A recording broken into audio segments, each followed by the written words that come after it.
ఆ 10 మంది పేర్లు వినండి. బ్రదర్ అనిల్ కుమార్, వైఎస్ రాజశేఖర్ గారు అల్లుడు. బ్రదర్ అనిల్ కుమార్, వైఎస్ రాజశేఖర్ గారు అల్లుడు. చాలా గొప్ప ప్రచారకుడు, బ్రాహ్మణ్. ఓకే, ఆయన పెద్ద ప్రచారకుడు అని చెప్పి మా బ్యాచ్, ఆయన గొప్పోడు, గొప్ప ప్రచారకుడు అని చెప్పి వీళ్ళు వెళ్తారు. అక్కడ దాకా ఎదుగరు వీళ్ళు, కానీ ఎక్కడికి వెళ్తారు? ప్రచారకుడు ఎవరు? అనిల్. ఇప్పుడు మీరు చూడండి, ఒకే చోట ఉండి 100 చోట్ల వీడియో, అది కెమెరాలు పెడతారు. ఏంటిది అది? డిజిటల్ సంబంధించిన పెట్టి లక్షల మందిని ప్రభావితం చేసే బ్రదర్ సతీష్ కుమార్, లక్షల మందిని ప్రభావితం చేసే బ్రదర్ సతీష్ కుమార్, ఓసీ కాపు. ఓకే, ఓసీ కాపు. బ్రదర్ కే పాల్, ప్రపంచ సువార్థికుడే, మనందరూ తెలుసు. ఇక్కడ నుంచి ప్రపంచ దేశాలకు ప్రభావితం చేసే వ్యక్తి, Kapu. Okay, brother John Wesley, brother రాజమండ్రికి చెందిన జాన్ వెస్లీ, ఇతను మన మంగళి సోదరుడు, చాలా ప్రభావితం చేస్తున్నాడు, BC.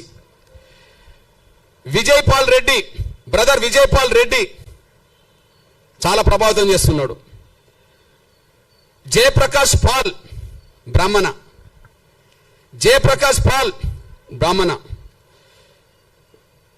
Shyam Kishore, pastor Shyam Kishore, OC Kamma. Okay, OC Kamma. Stephen Paul, pastor PJ Stephen Paul, OC, బ్రాహ్మణ. ఓసన్న మినిస్ట్రీస్ జాన్ వెస్లీ, కాపు.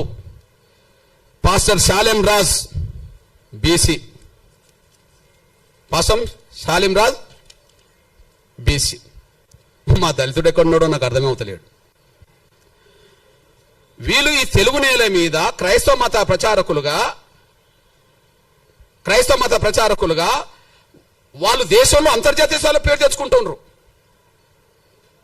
వాళ్ళని నమ్మి సమానత్వం ఉన్నదని చెప్పి వీళ్ళు భక్తులుగా పోతున్నారు. ఇప్పుడు ఈ ప్రచారం చేసిన వాళ్లకు,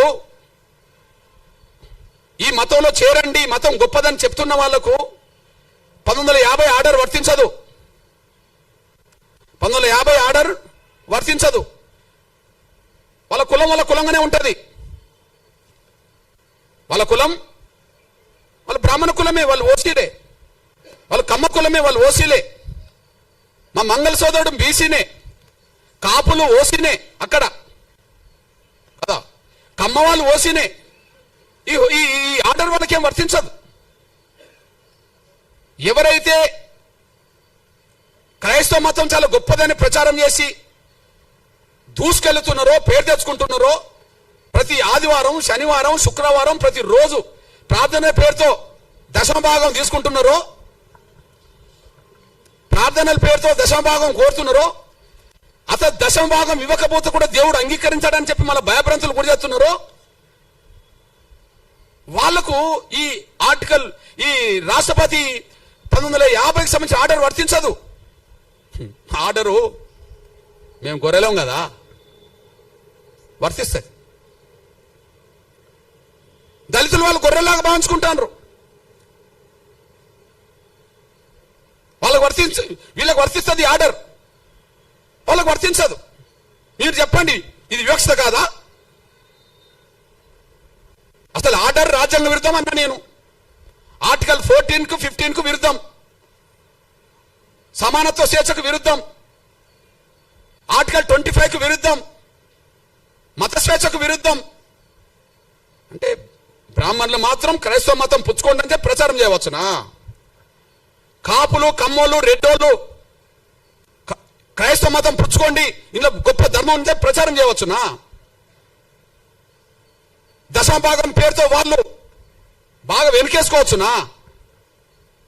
దళితులు మాత్రం మతం మార్చుకుంటే వాళ్ళు ఎస్సీలు కాకుండా పోతారా?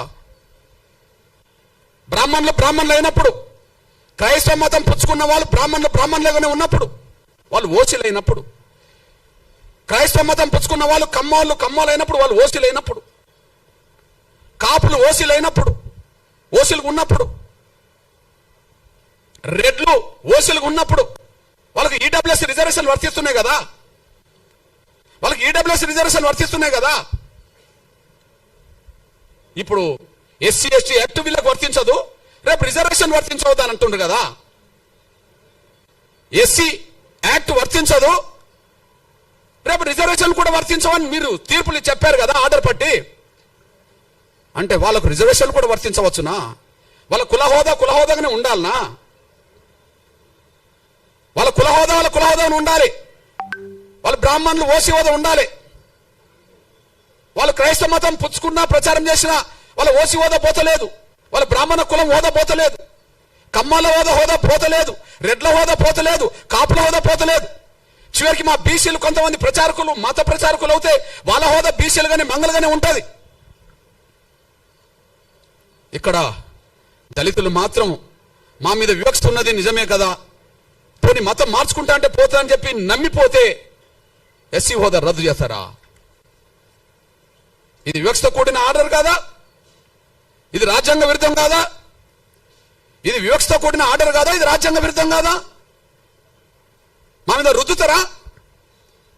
మేమేం తినాలి, మేము ఏ విశ్వాసం కలిగి ఉండాలి మా మీద రుద్దుతారా? మేమేం తినాలి, ఏ బట్టలు కట్టుకోవాలి, ఏ విశ్వాసం కలిగి ఉండాలని రుద్దుతారా? ఆ రుద్దడం అనేది రాజ్యాంగ విరుద్ధం కాదా?